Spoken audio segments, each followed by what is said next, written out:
Hi, good evening, everyone. My name is Ajala Abiodun. I'm a marketing analyst. The aim of every businessman is to make profits and minimize loss. And I've come to see many businessmen not having a foresight about their business. Short-sightedness can kill business faster.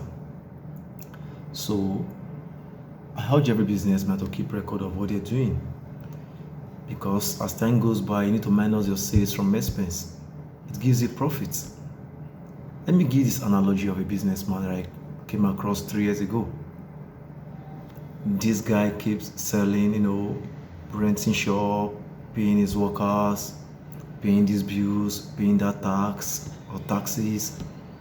And at the end of the day, he couldn't account for profit. So gone are the days when people key in on just renting a shop. Business has gone beyond a fixed place.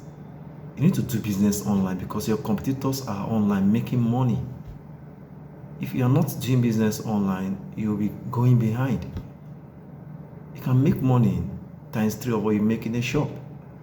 I'm not against any idea of not having a business in offline location, but with your smartphone, with your WhatsApp, with your Facebook, I think you should be able to reach out to many audience. So if you want to know how to do this, kindly contact us today. We'll put it through. Have a great day. Bye.